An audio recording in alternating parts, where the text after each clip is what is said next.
Good day, teacher. So how are you? I'm feeling sick. I'm feeling sick.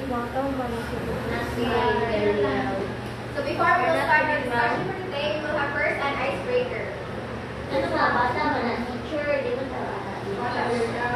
So our icebreaker will be banana, apple, and orange. I want everyone to please stand, then form a circle.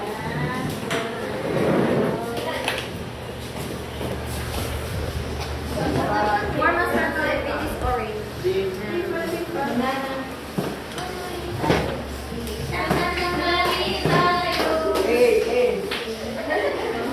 So I instructed guys, when I say banana, turn around. Then if you go orange, jump backwards. Then apple, jump forward. So ano na? Turn around.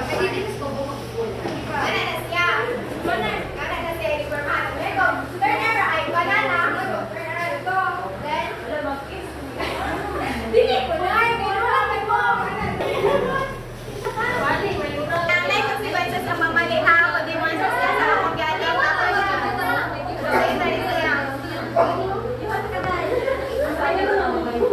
Are you ready? Yeah! Ramon!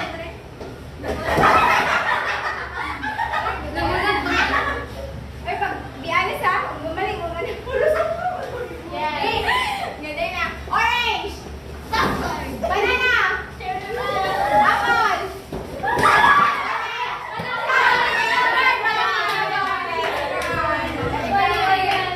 Push up ka. Wait lang. So, kaya example sa inyo si Rana. Example mata ko. For example, ano eh? Meta. Then ka to? Example na ba? So,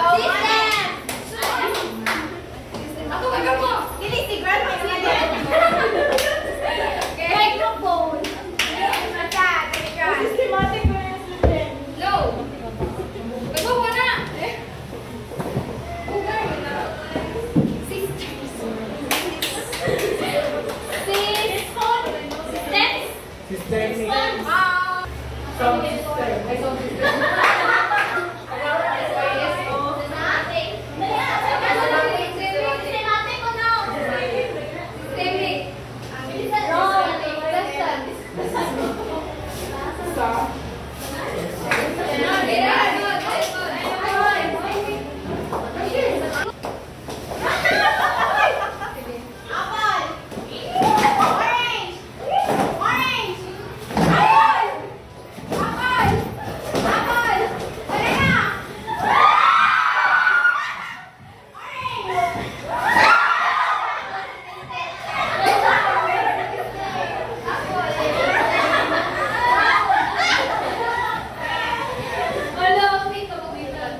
Multiple methods.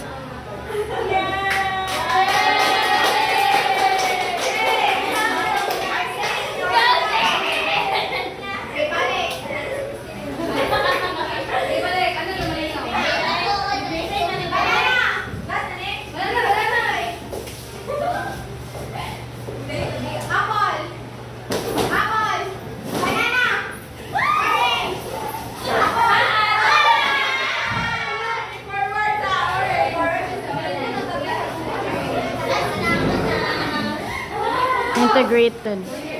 Integrated.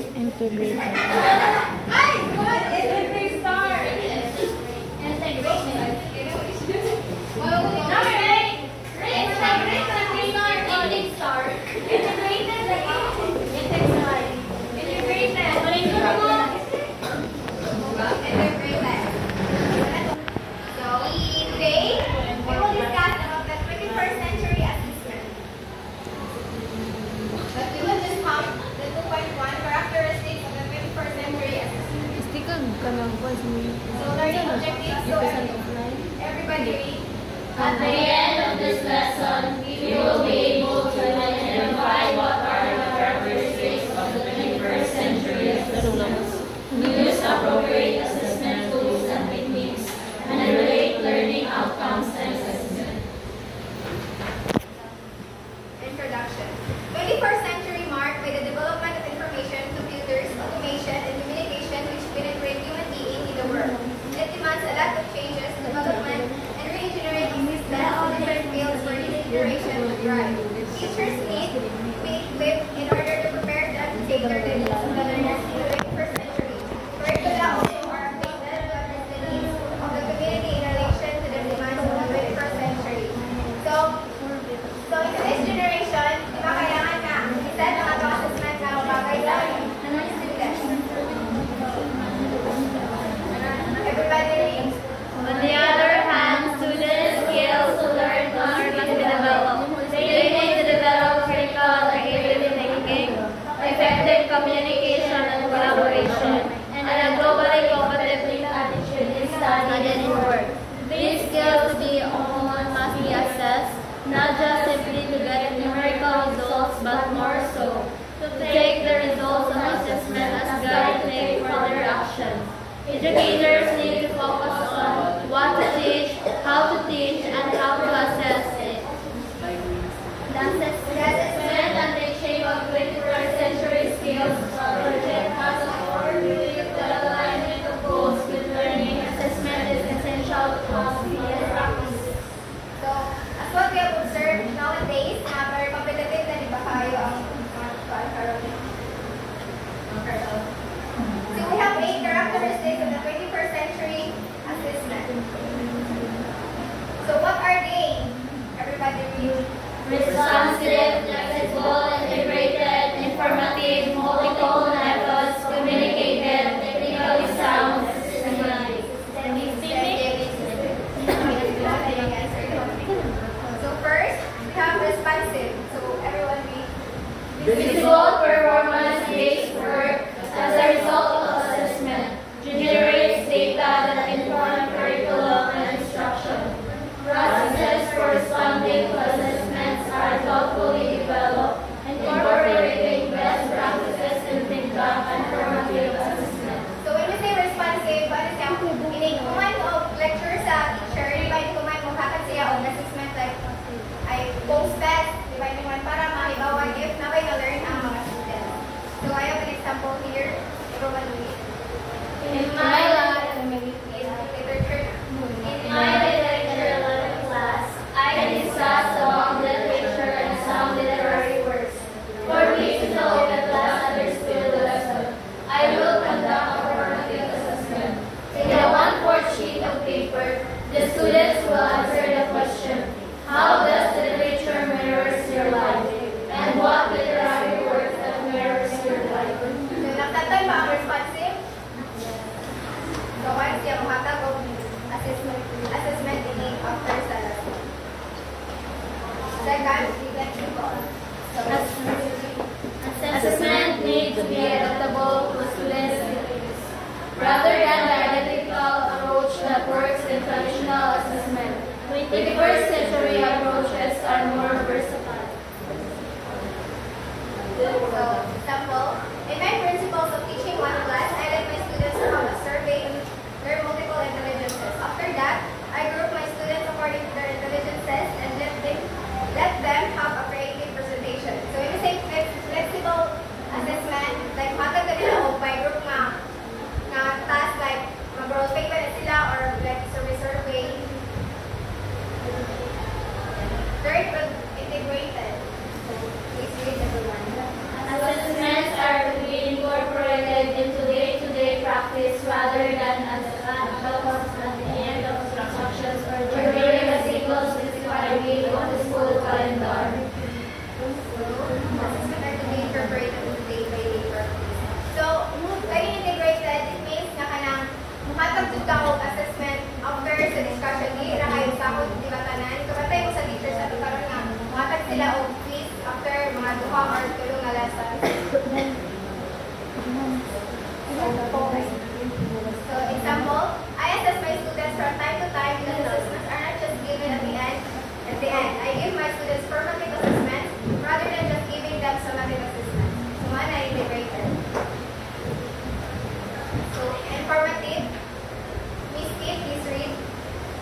means na kabantay mo before mag-lecture ang teacher or kita ganit.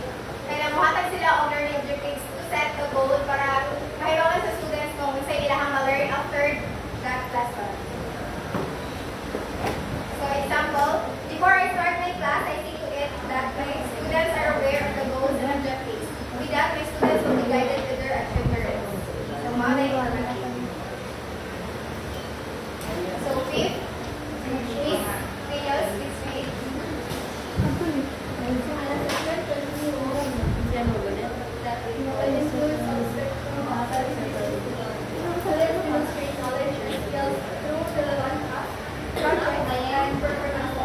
Authentic and performance-based assessment is necessary. There is a presentation of and appreciation for the processes and products of the learning. So I have here example and a multiple methods. My students have different intelligences, so I see to it that I don't focus on only one way of assessing their learning.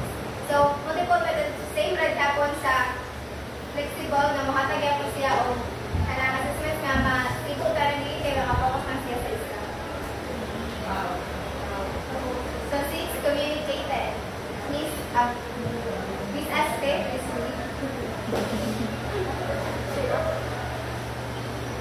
communication of assessment data is clear and transparent for all stakeholders.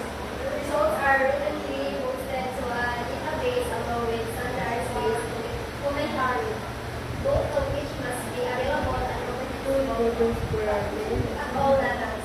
Students receive routine feedback on their progress, and parents are kept informed through access to the visible process, reports, and assessment data. So communicated assessment, meaning kabantay mo after kanang mahuman ang first quarter or kanang first quarter di ba ihatag ang card sa students.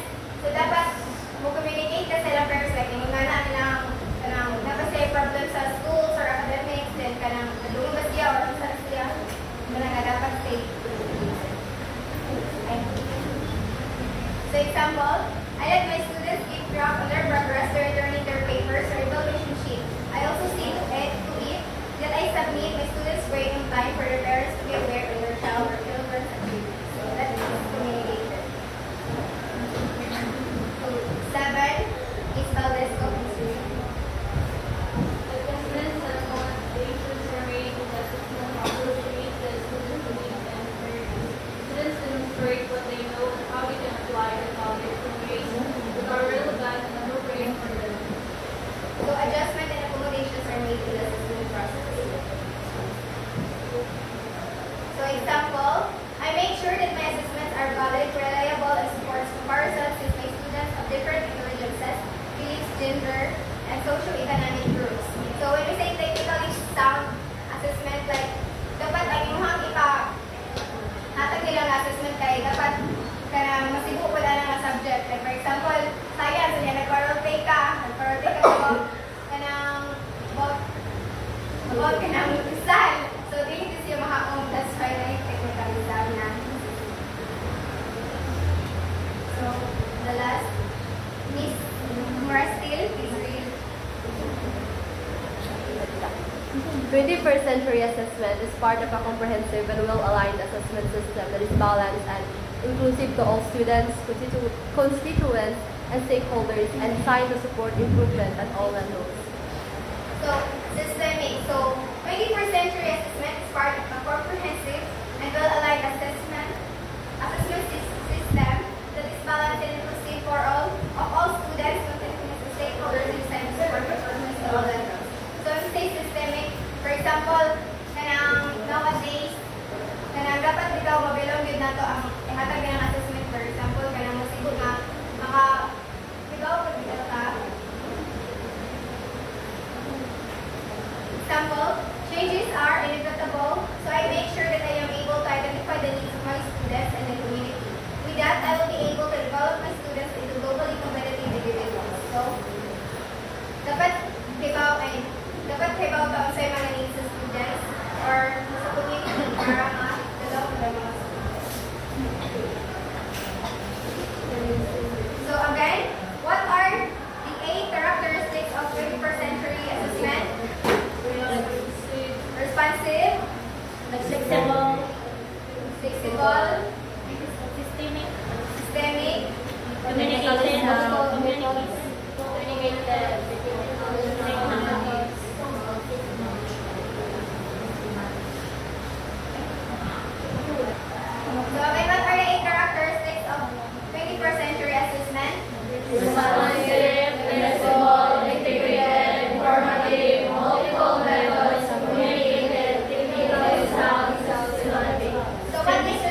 Integrated. Affirmative, multiple methods. Sabi na communicated.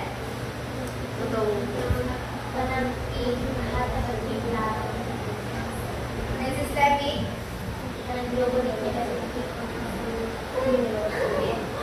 Okay.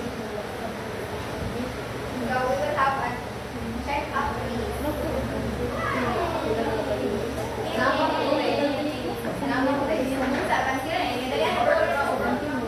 Ha? Okay, oral na lang.